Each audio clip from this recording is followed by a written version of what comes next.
का भइल? काहे इतना गुस्से में बाड़ू? हम कहत हई घोड़ा वाला बेच दा, नहीं तो हम कहियो ना एक चूहा मारे वाला दवाई खिया दे, मर बिला जाई। हैं? चूहा मारे वाला दवाई खिया देबू हमार घोड़ा के?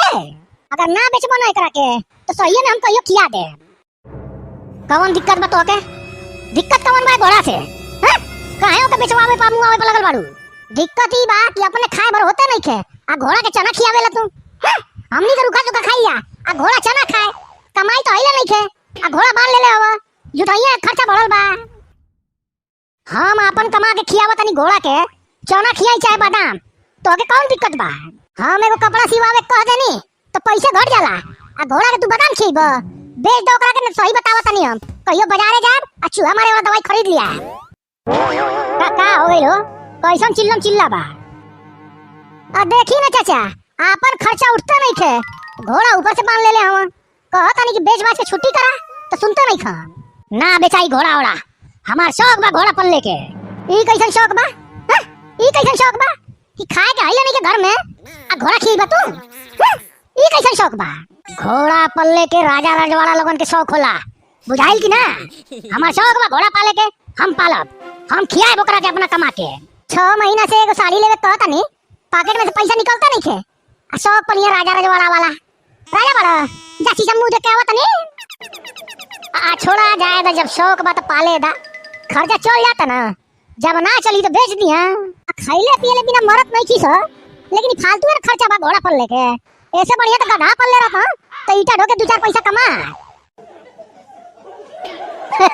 ई बात तो ठीक कहलू, घोड़ा से कमाई कुछ ना होला, खर्चा बढ़ जाला।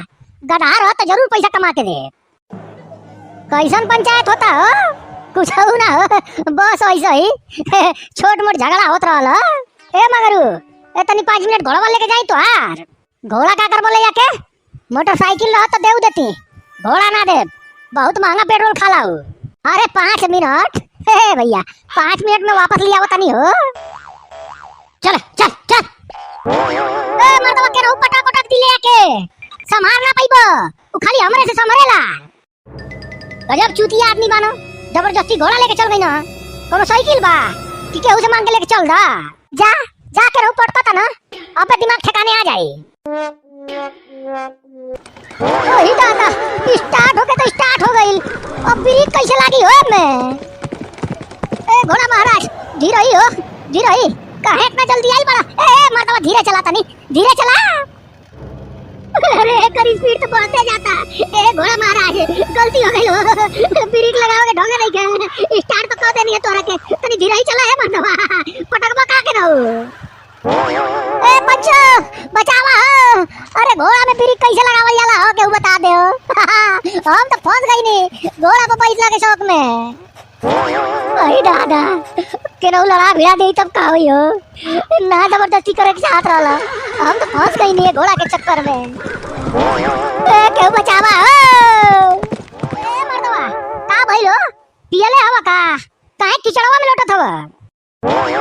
ना ए भैया खैले पियले नहीं की हो। अरे ई घोड़ा पे बैठ गइल नहीं, घोड़ा वातर में पटक देलस हो। ए भैया तनी निकलबो हमरा के में से। ए महाराज कैसे निकाली हो? बड़ा कीचड़ बा, हम जाब तो हमहू फंस जाब ओही में। ठीक है, काहे कीचड़वा में लटत हवा? घोड़सवारी करत रहना, घोड़वा पटक देलस इनकरा के। ए महाराज तनी हाथ दी ना, अपन हाथ दी, निकाली हमरा के, फंस गइल बानी। ला पकड़ा। उतना दूर से कैसे पकड़ाइए महाराज? तनी हेने आगे आई ना। ना ना ना भैया हम रिस्क ना ले, आगे जाइला में खतरा बा, कहीं हमहू धंस फंस गई तब का होई? हमरा के निकाली। ना ना ना आगे मत जाइया, कोनो जरूरी नहीं है, कपड़ा गंदा मत करिया, बड़ा मेहनत लगेला धोए में। कोशिश करिए, कोशिश करके निकली, जोर लगाई तनी। ए भैया बड़ा तेज चोट लाग गइल बा कमर में, हिलल नहीं खे जात हमरा से, तनी केहू के बुलावा ना, हमरा के निकाल देवे में से। ई का होता हो? ए कल्लू कल्लू तनी निकलबो इनकरा के। अरे ई घुसल काहे मारे में, पहले ही बतावा। अरे घोड़ा पटक देलस हो, घोड़ा पे बैठ के मस्ती करत रह ना, घोड़वा रिसिया के पटक देलस इनकरा के। तनी निकाल देबा, तनी हेल्प कर देबा। हां मना जाबे कीचड़ में, एक दिन भैंस फंसल रहला, 3 घंटा लगल रहला निकलने में, यो फंस गइया, हमहू के फंसा दिया, हम रिस्क ना ले। हम तो बड़ा बुरा फंस गई नी हो, पता न घोड़वा केने भागल।